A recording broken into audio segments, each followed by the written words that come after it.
원숭이 두창은 원숭이 두창 바이러스에 의해 발생하는 감염병이다. 열감, 두통, 근육통, 임파선염, 피로감 등이 초기 증상이며 이후 수포와 딱지가 피부에 형성된다. 바이러스에 노출되어 증상이 나타나기까지 10일 정도가 걸린다고 한다. 중앙아프리카 및 서아프리카에서 가장 빈발한다. 1958년 실험실 원숭이들에게서 처음 발견되었고 인간의 감염 사례는 1970년 민주콩고에서 처음 발생했다. 2003년 감비아산 쥐를 상품으로 취급한 애완동물 가게를 통해 미국에서도 발병하기 시작했다. 그리고 2022년 현재 유럽에서 빠른 속도로 전파되고 있다. 원숭이 두창이 싱가포르에 이어 아시아에서 두 번째로 국내에서도 확인됐다.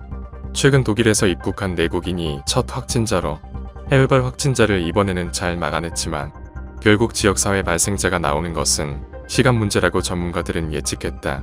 지난 5월 세계보건기구 WHO 비상위원장을 지낸 데이비드 헤이만 박사는 원숭이 두창 확산이 유럽에서 열린 대규모 파티에서 벌어진 동성애자의 성관계에서 비롯됐다는 것이 유력한 가설이라고 밝혔다. 영국에서는 지난 20일까지 보고된 원숭이 두창 793건 가운데 여성은 5명 뿐이다. 영국 보건안전청은 최근 원숭이 두창 감염 위험이 높은 일부 동성애 남성들에게 백신을 맞으라고 권고했다. 하지만 원숭이 두창이 반드시 성관계를 통해서만 전파되는 것은 아니다. 키스나 성관계와 같은 행위로도 감염되지만 반드시 동성애자와의 성관계에 국한되는 것은 아니라는 거다. 하지만 동성애 전염병이라고 낙인이 찍혀버린 상황이다. 실제로 원숭이 두창 바이러스는 코로나 바이러스보다 전염성이 낮으며 이미 백신과 치료법이 존재한다. 또한 코로나 바이러스와 달리 증상이 발현된 후에야 전염성을 지니는 것으로 보아 확진자 발견 및 격리 용이하다. 따라서 봉쇄 조치나 대규모 백신 접종과 같은 조치는 원숭이 두창 문제의 대응법이 되지 않을 것이라는 게 전문가의 의견이다. 대신 원숭이 두창 관련 격리나 백신 접종과 같은 조치는 이미 감염됐거나 감염자의 밀접 접촉자만을 대상으로 현재 시행 중이다.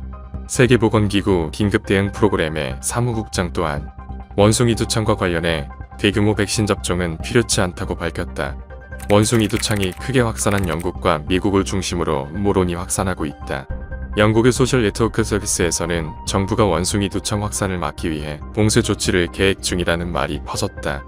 미국에서는 정치인까지 나서 원숭이 두창 확산 배후에 빌 게이츠가 있다고 공개적으로 언급하기도 했다. SNS에 빌 게이츠를 바이오 테러리스트라고 부르는 해시태그가 증가하고 있으며 그가 원숭이 두창 발병을 계획했다는 트위터 게시물은 수천 개의 좋아요를 받았다. 코로나19 음모론의 복사본이다. 이도 그럴 게 코로나 팬데믹 발생 5년 전인 2015년 테드 강연에서 세계적인 전염병 확산을 예고해 백신 음모론자로 비판받은 빌 게이츠가 지난해 공개적으로 제2의 팬데믹을 예고인 발언이 재조명되고 있다. 게이츠는 지난해 11월 3일 전 영국 외무장관 제레미 헌트 의원과의 인터뷰에서 각국 정부는 미래에 다가올 팬데믹과 천연두 테러를 준비해야 한다고 경고했다. 또 다른 원숭이 두창 계획설은 미국 핵위협방지 구상이 지난해 영 워크숍을 그 근거로 제시한다. NT는 작년 전 세계가 미래에 발생할 수 있는 팬데믹에 대비해 계획을 세워보는 워크숍을 개최한 바 있다. 이 워크숍 참가자들은 특이한 종류의 원숭이 두창 바이러스가 전 세계로 퍼져 치명적인 팬데믹을 일으킨다는 가상의 시나리오에 대한 대책을 세워볼 기회가 있었다. NT는 원숭이 두창이 야기할 수 있는 위험은 몇 년간 상세히 기록됐다며 점점 감염 사례가 늘어나고 있어 해당 워크숍에서 원숭이 두창 바이러스를 시나리오에 이용하게 됐다고 이유를 밝혔다. 실제로 원숭이 감염 사례가 발생했다는 것은 사실이기에 어떤 기관이 감염을 예측하고 대응 계획 수립을 제시하는 건 그 자체로 의심스러운 부분이 아니라고 한다. 한편 이번 원숭이 두창 발병이 코로나19 백신과 관련이 있다는 주장은 크게 두 가지로 나뉜다. 먼저 아스트라제네카 백신이 복제 및 확산할 수 없도록 변형한 침팬지에서 발견된 바이러스를 사용했다는 주장이 있다. 이러한 주장은 침팬지 바이러스를 사용한 백신과 원숭이 두창 발병 사이에 상관관계가 있다고 주장한다. 그러나 원숭이 두창 바이러스는 아스트라제네카 백신의 바이러스와 완전히 종류가 다르다. 또한 원숭이 두창 바이러스는 원숭이가 아니라 설치류에서 더 흔하게 발견되는 것으로 보인다. 한편 두 번째 소문은 바로 코로나 백신이 어떻게든 사람들의 면역 체계를 억제해 다른 감염에 더 취약하게 된다는 것이다. 이 주장은 현실에서 전혀 근거가 없다. 백신은 신체의 면역 체계를 악화시키는 게 아니라 오히려 자극해 특정 감염에 효과적일 수 있게 도와준다고 한다.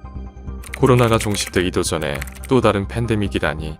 이런 혼란스러운 상황에서 다양한 주장과 음모론이 나오고 있는 것은 극히 자연스러운 현상이라고 본다.